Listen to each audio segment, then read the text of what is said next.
नमस्कार दोस्तों, स्वागत है आपका हमारे चैनल धर्मो रक्षिता रक्षिते में। आज हम जगन्नाथ मंदिर के पौराणिक इतिहास की कथा जानेंगे।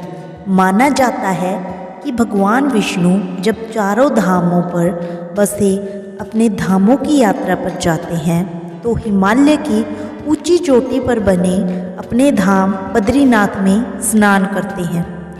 पश्चिम में गुजरात के द्वारिका में वस्त्र पहनते हैं, पुरी में भोजन करते हैं और दक्षिण में रामेश्वर में विश्राम करते हैं।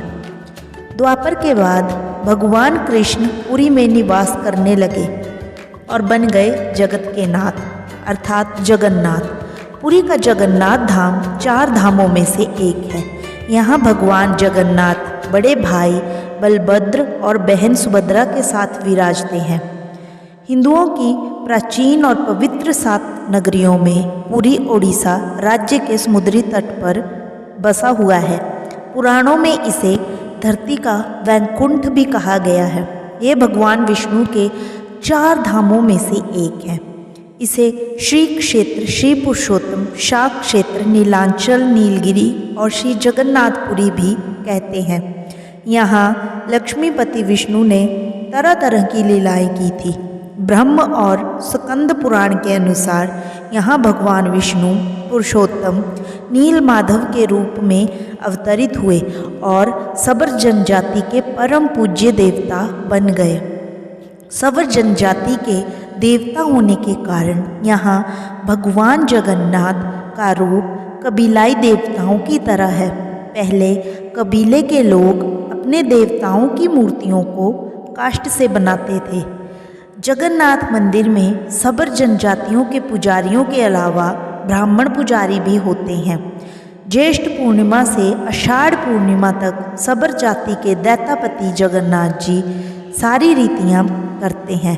पुराणों के अनुसार नीलगिरी में पुरुषोत्तम हरि की पूजा की जाती है। पुरुषोत्तम हरि को यहाँ भगवान रूप माना जाता है। सबसे प्राचीन मत्स्य पुराण है कि पुरुषोत्तम क्षेत्र की देवी विमला है और यहाँ उनकी पूजा होती है। स्कंद पुराण में पुरी धाम का भौगोलिक वर्णन भी मिलता है। स्कंद पुराण के अनुसार यहाँ 5 कोस यानी 16 किलोमीटर क्षेत्र में फैला माना जाता है। शंख के दूसरे घेरे में शिव का दूसरा रूप ब्रह्म कपाल मोचन विराजमान है।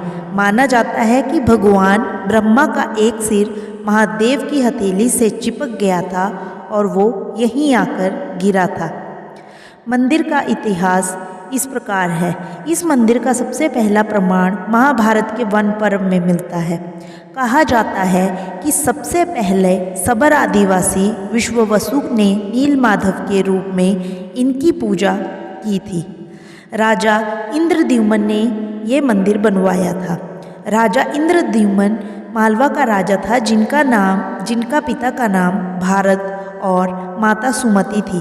राजा इंद्रद्युम्न को सपने में भगवान जगन्नाथ के दर्शन हुए थे।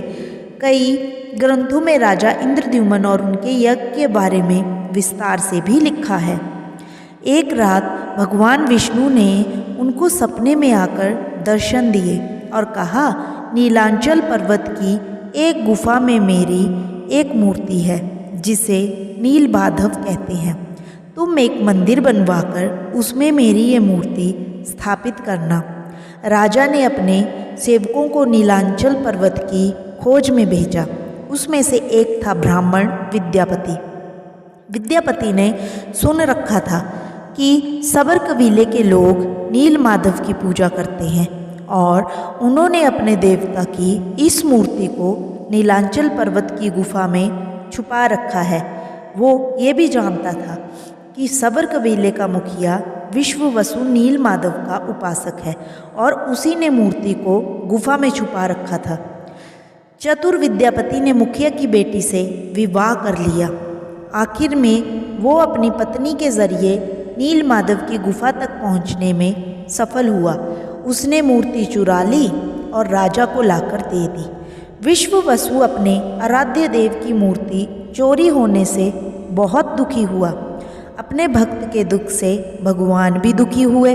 भगवान गुफा में लौट गए, लेकिन साथ ही राजा इंद्रद्युम्न से वादा किया कि वो एक दिन उनके पास ज़रूर लौटेंगे, बशर्ते कि वो एक दिन उनके लिए विशाल मंदिर बनवा दे। राजा ने मंदिर बनवा दिया और भगवान विष्णु से मंदिर में विराजमान होने के लिए कहा।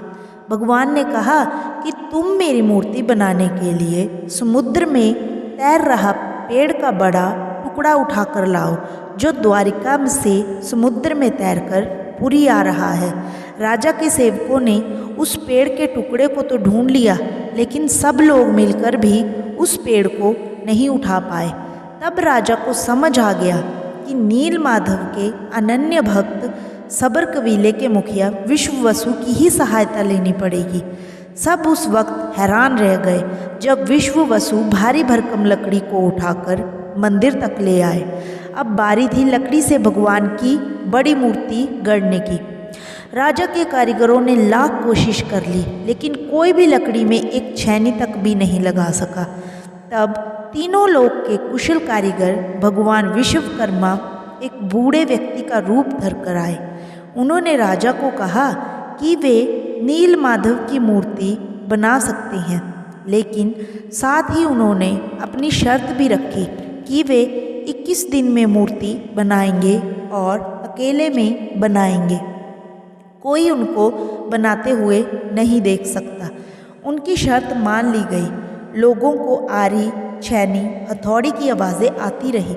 राजा इंद्रद्युम्न की रानी गुडिंचा अपने को रोक नहीं पाई। वे दरवाजे के पास गई तो उसे कोई आवाज़ सुनाई नहीं दी। वे घबरा गई। उसे लगा बूढ़ा कारीगर मर गया। उसने राजा को इसकी सूचना दी। अंदर से कोई आवाज़ सुनाई नहीं दे रही थी, तो राजा को भी ऐसा ही लगा। सभी शर्तों और चेतावनियों को दरकिनार करते हुए राजा ने कमरे का दरवाज़ा खोलने का आदेश दिया।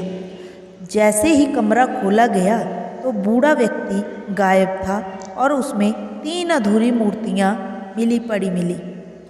भगवान नीलमाधव और उनके भाई के छोटे छोटे हाथ बने थे, लेकिन उनकी टांगें नहीं, जबकि सुभद्रा के हाथ पैर बनाए ही नहीं गए थे।